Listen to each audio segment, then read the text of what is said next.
Hello and welcome to the Real Estate Nerds Podcast. On this Best Deal episode, we will explore the human side of real estate investing with a seasoned pro about the legendary best deal of their life. A deal isn't just the investment, it is also the person executing it. Stay with us and learn what it takes to be the best investor possible.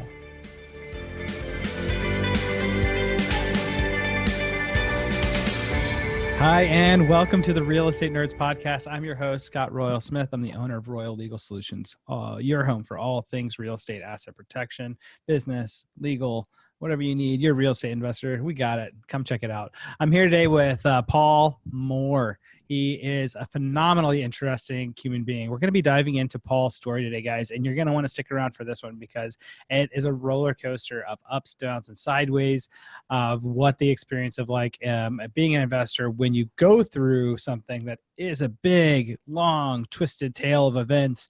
And I think the key pieces that I'm already gearing up to learn about today is like how little we can actually really know in the moment when we have like a snapshot of what's going on in our lives, and how we can really only, we're like a ship that's sailing the ocean and we're tacking back and forth to be able to go to an ultimate goal. But this means that we're moving from side to side, trying to always stay on course.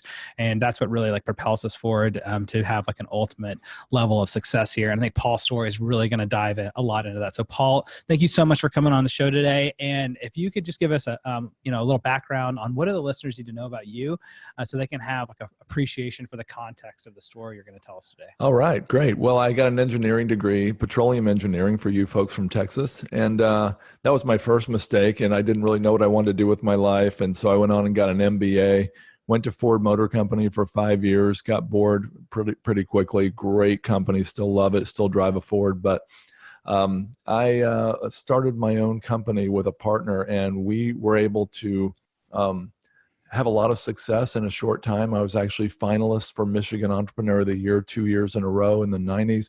We sold our company in 1997, and I put $1.9 million in the bank, which doesn't seem like a whole lot of money now, but at 35 years old, and somebody who wanted to give my life to some bigger causes that I was passionate about, it seemed like a great thing.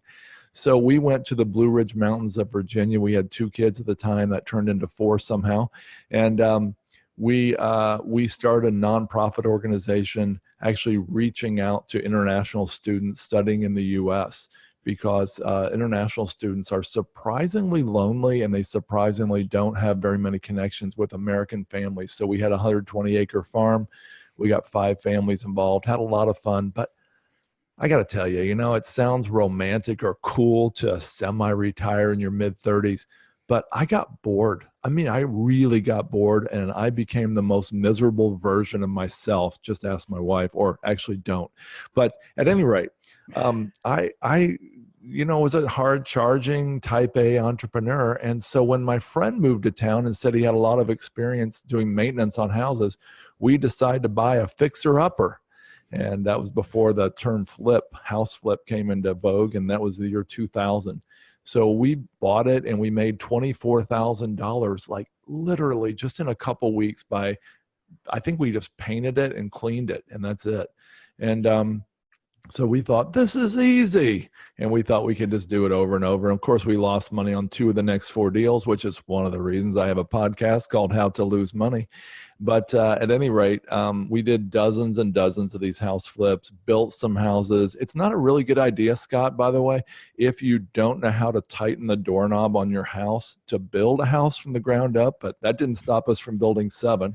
And anyway, I built a real estate website, had all kinds of fun, started flipping very expensive waterfront lots at a lake in central Virginia called Smith Mountain Lake. It was actually where What About Bob with Bill Murray was filmed, not Lake Winnipesaukee, as they said.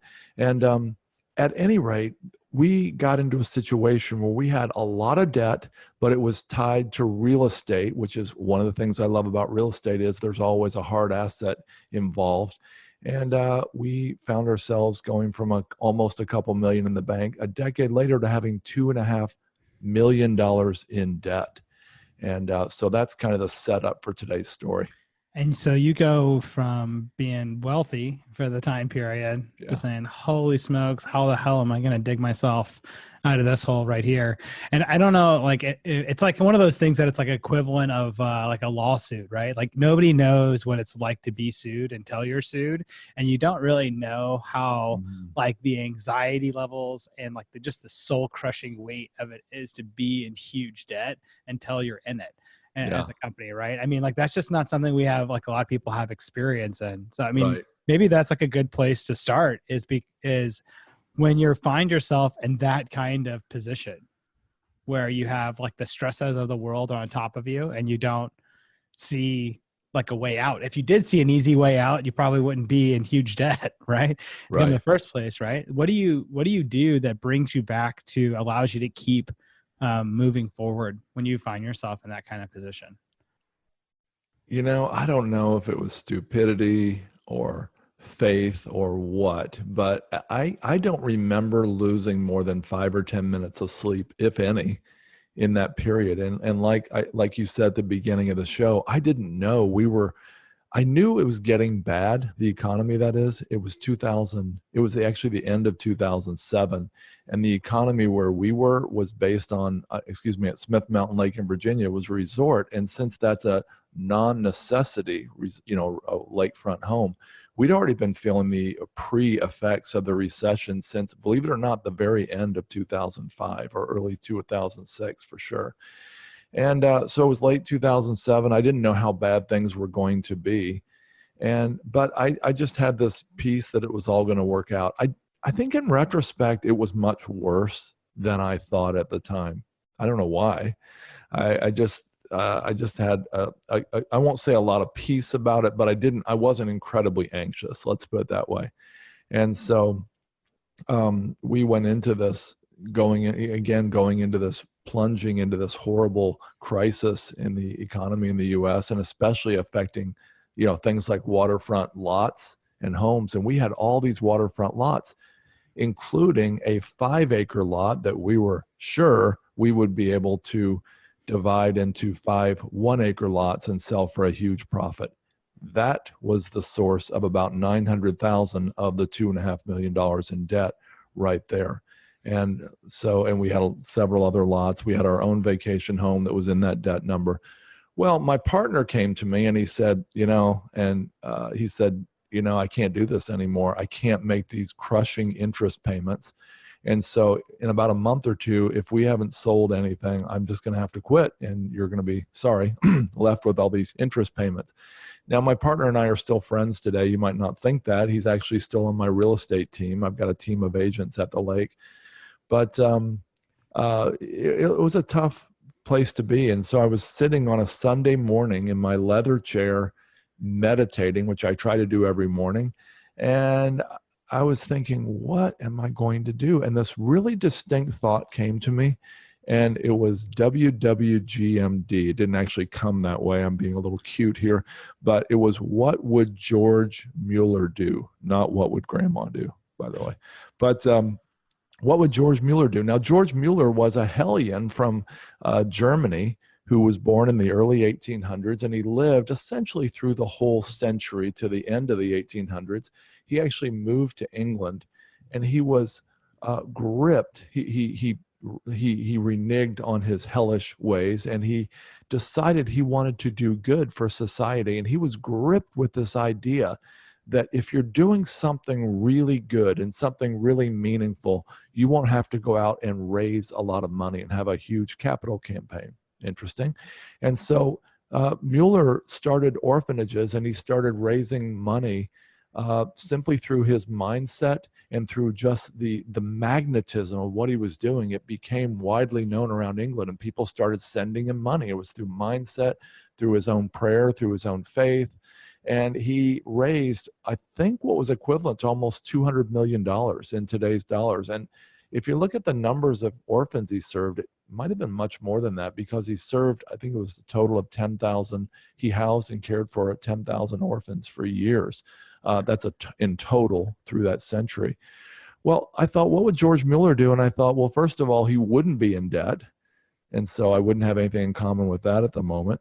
But secondly, if he was in debt, I thought Mueller would start giving generously because he was super generous with whatever came in. He gave a bunch away and he needed a lot.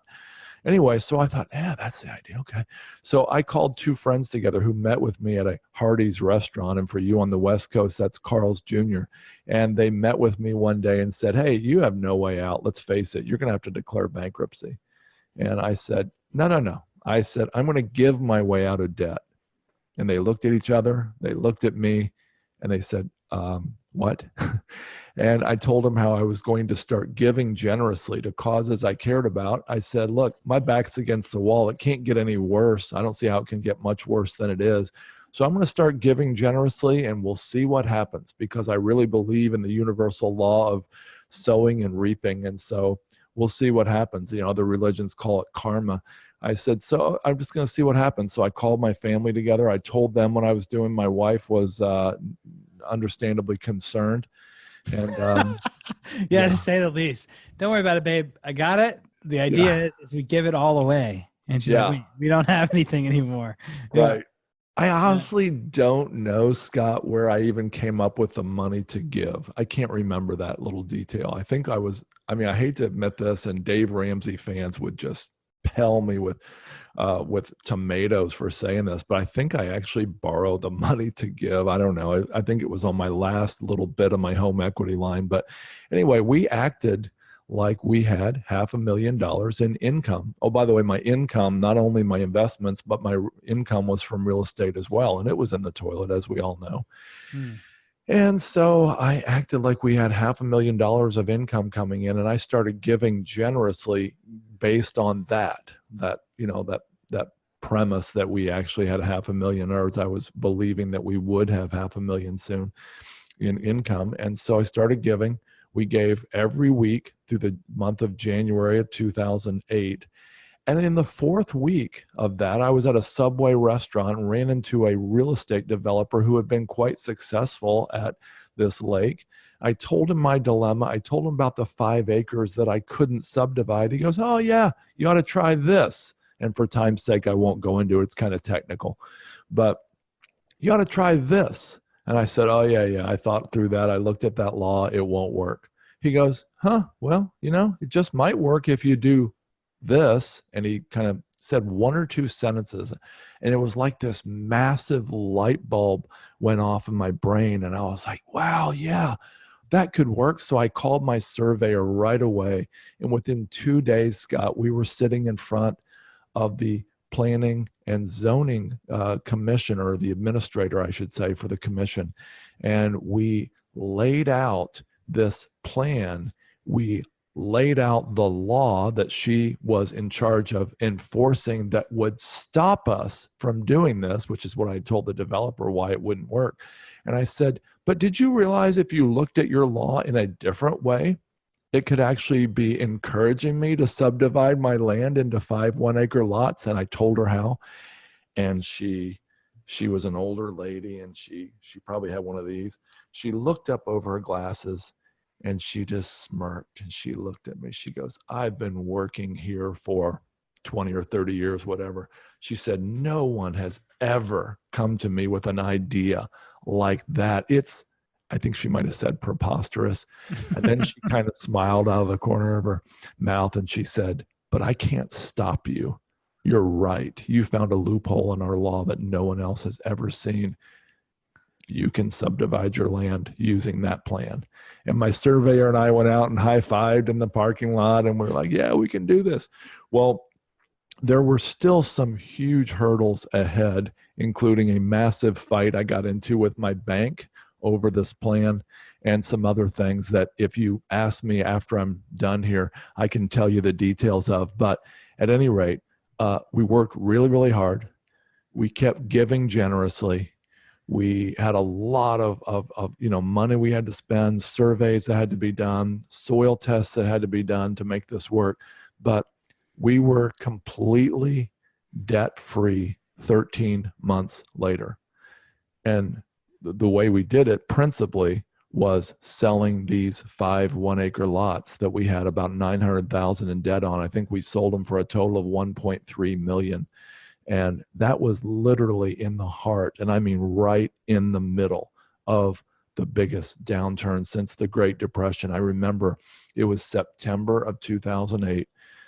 It was August and September. We were selling all these lots. We sold all four of the five very, very quickly in sequence. And right then is when I remember President Bush was in his office saying, this whole sucker may go down if we don't inject whatever, $1 trillion or whatever to save this. And that was right when I was selling these lots. It still worked.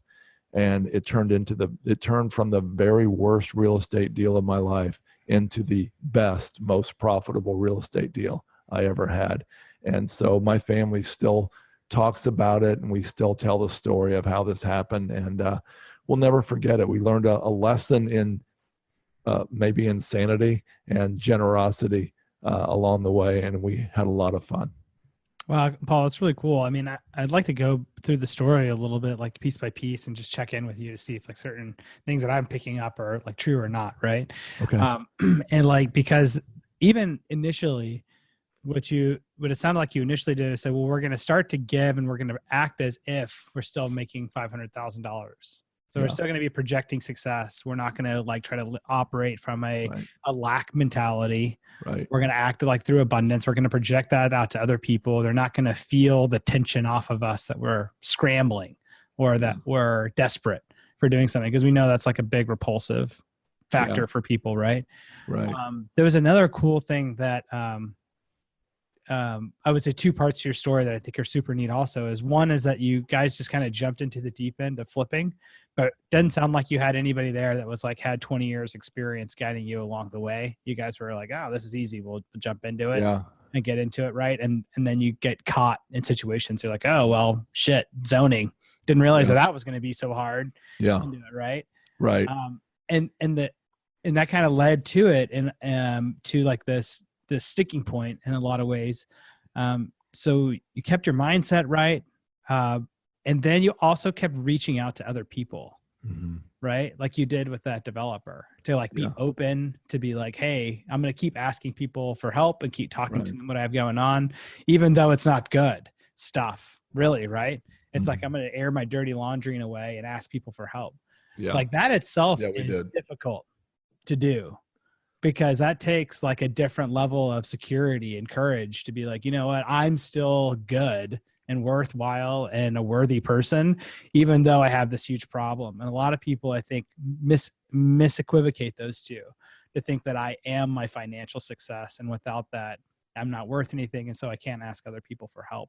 But it sounded like you were like, hey, you know what? I'm going to go through an abundance mentality. I'm going to go out there and just start asking people, giving to people, and I'm going to start asking people for help until I find out what I need. Is that fair to say? Yeah, and yes, it is fair to say. And you just brought out something in this 10 years since this happened that I had never really thought of. And that is, by having a positive mindset and not appearing desperate, I'm sure that probably helped me sell those 4 and then eventually 5 lots right in the middle of a time when people were running away from buying waterfront lots. So that's really cool. Yeah, that's all fair to say. Thanks for bringing that out, Scott.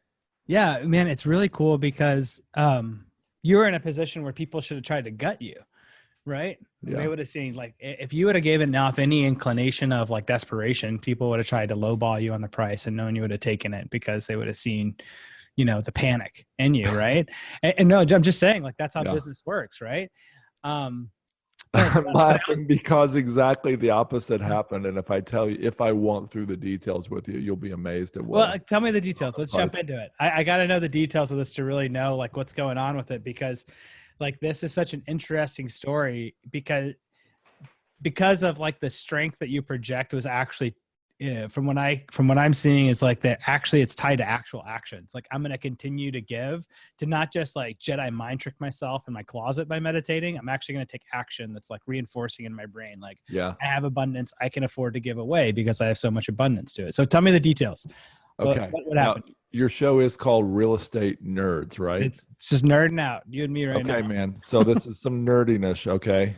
Nerdiness going on here. So, all right, first of all, I had a theory, and it was easy to prove, that Smith Mountain Lake, they only allow you to rent to 2 people per bedroom in the house. And bedrooms are defined not by the physical rooms, but by the septic system. Okay.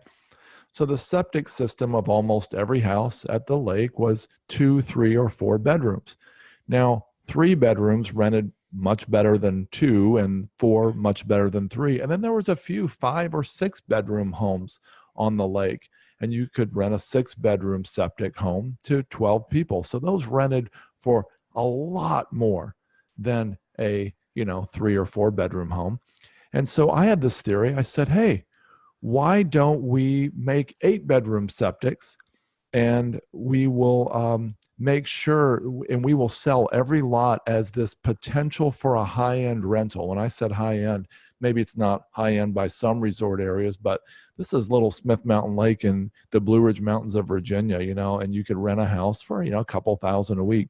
Well, we theorized that we could rent for $5,000 or $6,000 a week with an 8-bedroom septic, because people will be able to get one house rather than 2. Furthermore, we said if we did 5 rental homes in a row, people with really big families could come in and rent 2 of them. Maybe the cousins and brothers and sisters would be in one, etc. And so that was our beginning theory with this, okay? Now, we couldn't subdivide because it was on a private road. And we very presumptuously in 2006 thought, they'll make that a public road someday soon. They actually had plans, they said, to make this into a public road. And then I will be able to subdivide and have 100 feet of frontage and 1 acre per lot. Okay, that's critical. It was 5 acres. It had a little over 500 feet of frontage. We could not subdivide it at all as it was on a private road. But if it was on a publicly state-maintained road, we could divide it into 5 1-acre lots with 100 feet or so of frontage each on the road, and 100 feet of waterfront as well, which is another regulation. Well, we weren't able to do that, but there's a little known, little used exemption in most county regulations, from what I've heard around the country, called the family exemption.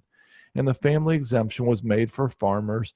Maybe a farmer would have 100 acres and they would want to cut off 1 or 5 acres to give to their child or to an aging parent to allow them to put a house on. You've seen these farms with, let's say, 100 acres, but it might have a 5-acre, like a gravel lane, and a 5-acre house way down this lane or by the road or whatever. Well, this family exemption didn't say it was just for farmers. It just said it was for people who wanted to cut off a piece of land and donate it to a family member. The problem was, when you cut off a piece of land and donated it, you have to wait 3 or 4 years. It's in the law, 3 years, I think it was, or more, till that piece could ever be sold, because they didn't want to handcuff that person to live there forever. But you have to wait 3 years or more. I didn't have 3 years per cut. If I was going to cut this 5 acres into 4 plus 1, well, if I was going to donate the 1, they'd have to wait 3 years to sell it. And then I'd have to wait 3 years between sales, and I'd have been obviously really bankrupt. And that's why I told the developer, the family exemption won't work for me. And then he made this comment. He said, well, it might work. Did you ever read the law carefully and see if what you do with the tract you divide from? In other words, the tract you split off has to be held for 3 years. But does the tract that you're splitting from, in other words, the master tract or the mother tract, if you will, does that have to be held for 3 years? I don't know. You ought to check it out. And that's what he said, and that's when the light bulb went on. Now, this is a little bit techie, but let me try to explain it. So what we did is we theorized if we could sell if we could get buyers for 4 of the 5 lots lined up in sequence, we could actually sell the entire 5 acres to a guy. And we did that to a guy named Craig. Now, get this. We're talking about in the worst moment of the Great Recession. I sold him the entire 5 acres for, get this, $1.3 million. He had to trust me on faith that I was going to be able to pull off the next step, or he was going to be terribly messed up. He signed a loan. He signed the closing papers for $1.3 million for 5 acres. Then he cut it into 4 acres plus 1. He held the 4 acres as the mother tract, and then he split off the 1 acre and donated it to his wife. Okay? He donated the 1 acre to his wife. He held the 4, but then a day later, I kid you not, he sold the 4 acre tract because the law didn't say you had to wait 3 years to sell the master or the mother tract or whatever you call it.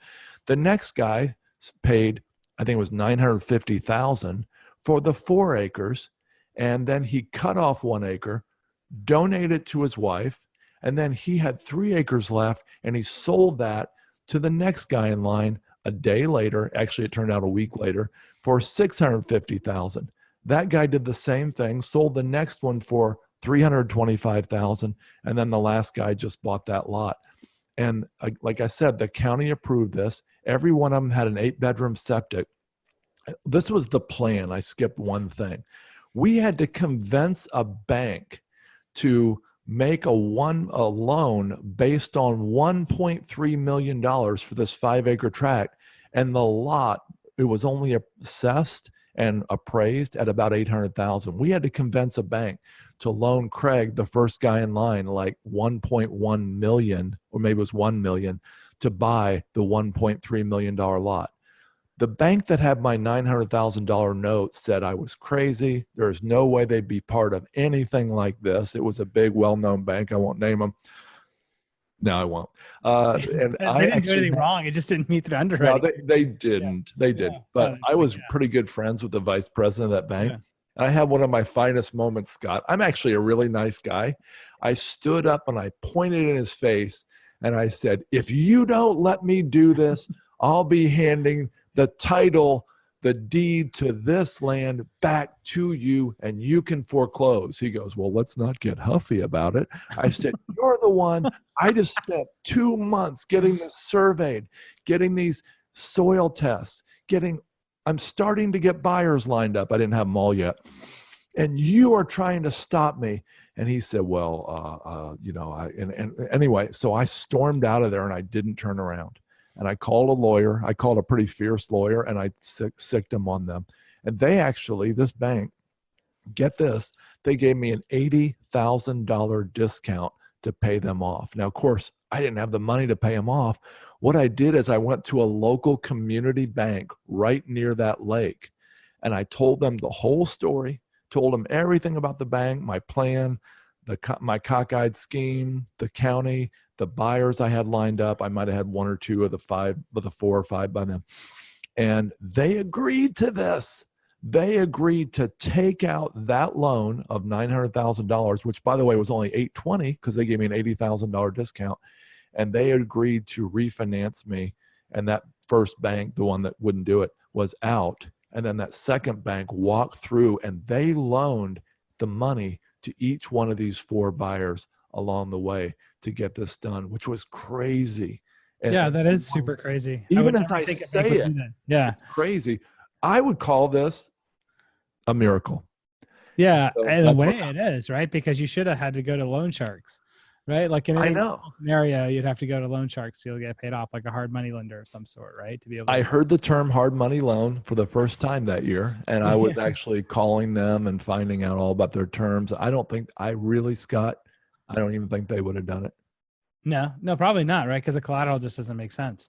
So like, how in the world did you position this to sell it to the bank to be able to get them to say like, okay, yeah, we'll lend you more money than the collateral? I think it's a miracle. I don't know. No kidding. I told him, I said, look, I said, you're loaning Craig. The first one was the worst.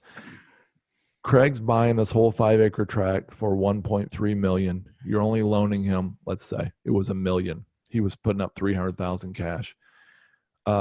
I promise you, and I will bring you the contract, that the next guy is going to take him out and pay off that first loan.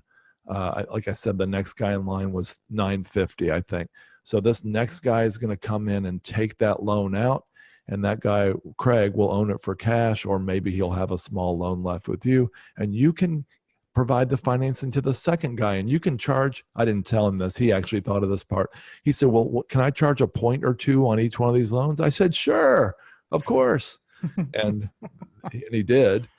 And then later, about halfway through this process, maybe we're in week 3 of 5, he's like, you got a really good deal out of this whole thing. I should have charged you more. I said, yeah, thanks. So, Well, how did you develop that kind of relationship with the banker? Because obviously to get somebody to do this type of deal, they have to have a high level of trust in you, right? I mean, was there a particular like pre-existing relationship that you were able to cultivate to tap on in this, or was this something that was new and cold that you had to then warm up to Paul to see if they're going to do this deal? Scott, I'm getting a little teary-eyed here. Seriously, you can see me here on the camera. I never thought of that before. I didn't know the banker at all. You didn't know this guy at all? No, I walked in off the street. I'd heard he was really flexible in his terms, and I walked in and just sat down with him. That's incredible. Yeah, that's pretty incredible. amazing. I never thought of that. That's pretty amazing. You're right. That I should have had to have. It was a miracle. Yeah. I mean, like the stars like lined up for you. I know. You even find out about this guy, that he's willing to work with you, that he's going totally on faith of some stuff that could easily blow up and leave him holding the bag, right? Oh, yeah. If I'm that guy's attorney, I'm like, no way. Yeah. You're not doing this loan, but like there must have been something that you had working for you at that time, Paul, to like have that line up for you. I know. Yeah, man. I know it is amazing. And again, I think it goes back to my crazy scheme of trying to give our way out of debt. And I would say to you and to me and to my kids and to your audience, some of the greatest business people in the world, I'm thinking of Bill Gates and Warren Buffett right now, but many others are really, really generous. And the law of generosity, by the way, I don't think it's like a vending machine you can put in money and it always would work. I don't know if I was faced with that same problem again, if it would work again, but I do believe that there is a universal law of or not instant, but karma, or sowing and reaping. And I believe that it for the most part is always true. Yeah. I think there's definitely something when it comes into mindset that's more like you already do. It sounds like you already have a pretty strong like meditation practice, right? And it comes into, and those are super helpful. And I do it myself too a lot for being able to help me with mindset stuff just in general. Especially if like the day starts going crazy, I'll take 5 minutes to meditate. But there's something that might be really powerful, and I'm not 100% sure. We'd have to probably talk to one of the spiritual gurus of the world though. But like if you can be generous from the place where you actually can feel it, that like I have abundance so much that I can give away and I'm okay, and actually internalize that, it helps you to always have like this openness to it, to actually change your factual state of being. Because part of like what you're pulling off in every turn of this story, Paul, I think fundamentally has to relate to that. Because if people got a whiff of desperation, which you should have been desperate, and they got a whiff that you thought, I might not pull this off into that, there's no way you get people to be able to come on board with this type of deal to it. And it could be like exactly rooted in, I'm going to actually take physical actions that are going to change my brain's way of operating here. So that way I really believe that I'm operating in abundance, and I'm going to show that and reinforce it, even though like it stands against reality. I know. But like, those are the ways that like all the great teachers have always taught about how do we change mindset, because the reality that we are trying to create doesn't exist yet. It's the next moment that it can exist, right? Right. But we have to accept that reality as if it already exists, and then feel the emotion as if it already has come into existence.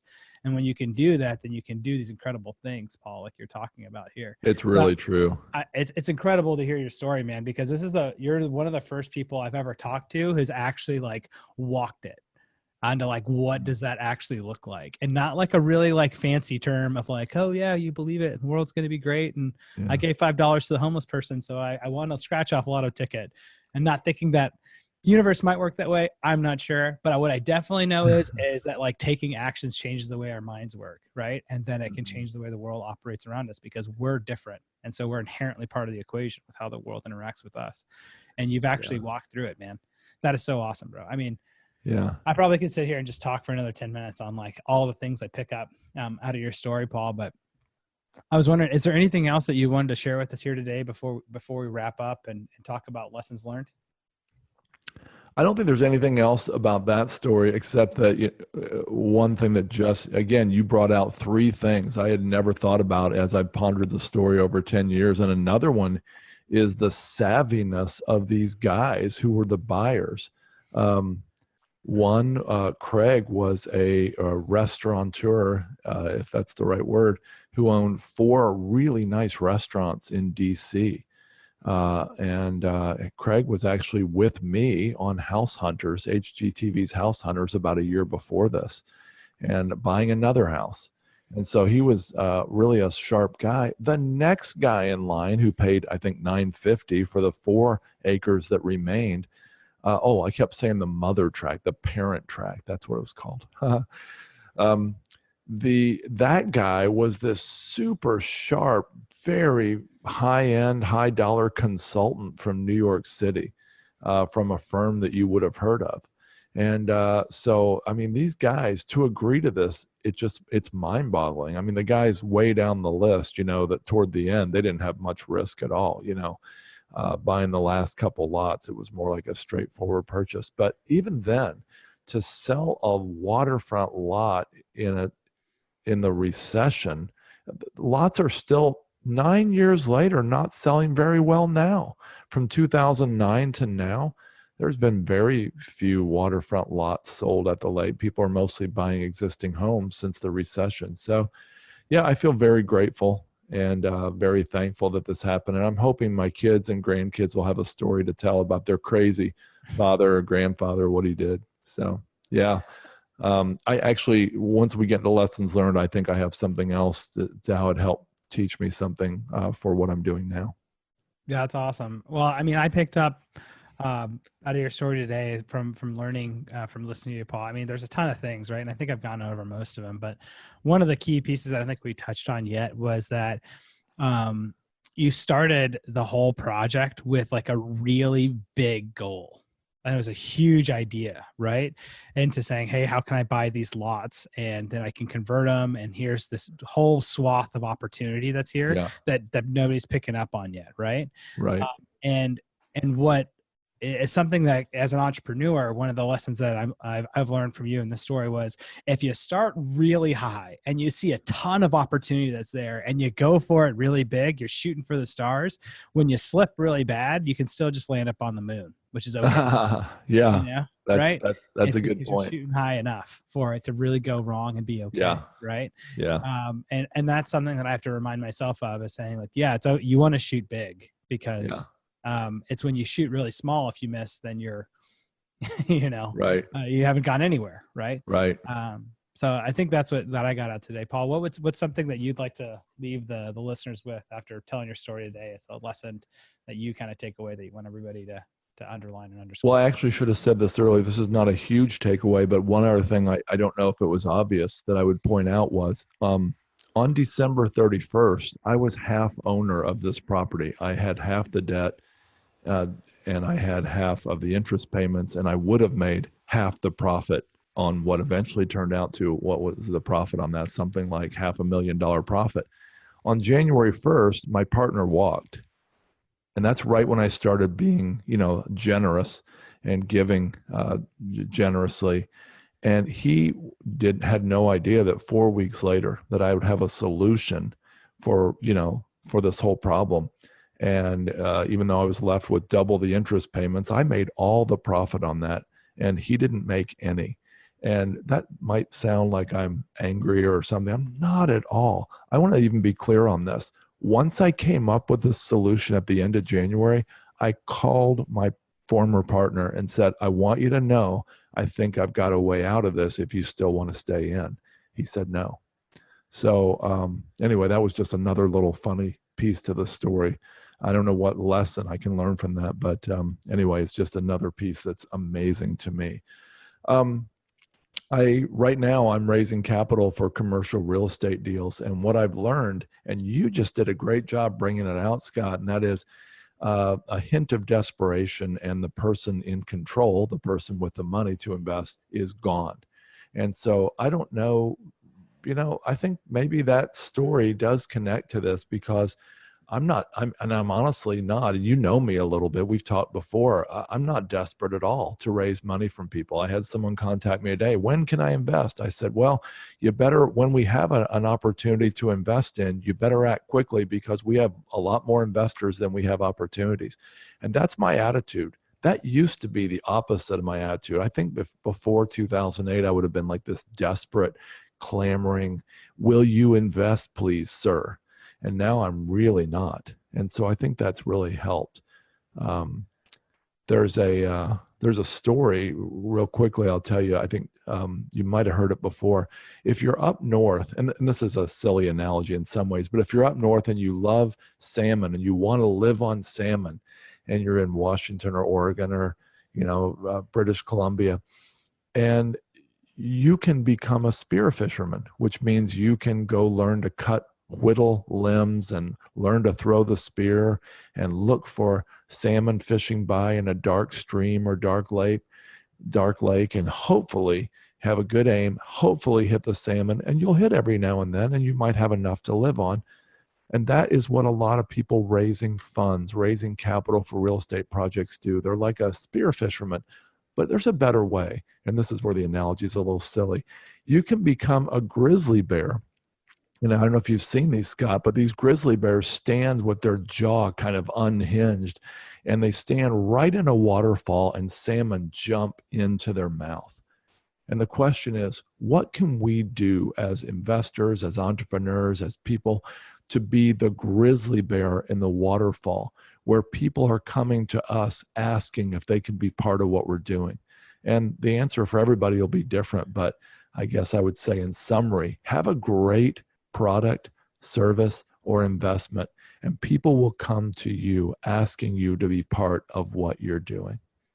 Yeah, 100%. If you develop something great and then tell everybody about it, and say, hey, look at this great thing that I built. And then people will buy from you, and they'll want to do business with you because you got ideas and you're taking action. It's really just that simple, right? Right. In terms of entrepreneurial pieces, So Paul, if anybody wants to get a hold of you, what's the best way for them to do that? Well, they can listen to our podcast. It's How to Lose Money, howtolosemoney.com. We're on iTunes and Stitcher. My company is Wellings Capital. That's WELLINGS capital.com, and they can reach out to me there. Awesome, Paul. Thanks so much for coming on the show today and sharing your story. And of course, everybody, this is your host, Scott Royal Smith with the Real Estate Nerds podcast. I'm the owner here at Royal Legal Solutions, the one-stop shop for everything real estate, investor, tax, business, asset protection. Thanks again, Paul, and everybody else. Have a great day, and we'll see you again soon. That's all for this Best Deal episode, and I'm your host, Scott Royal Smith with the Real Estate Nerds podcast. When investments go good, they can go great. Your legendary best deal could be your next one, so keep at it.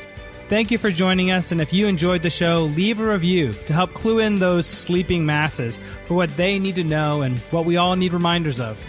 Do your good deed for the day, and I'll see you again soon.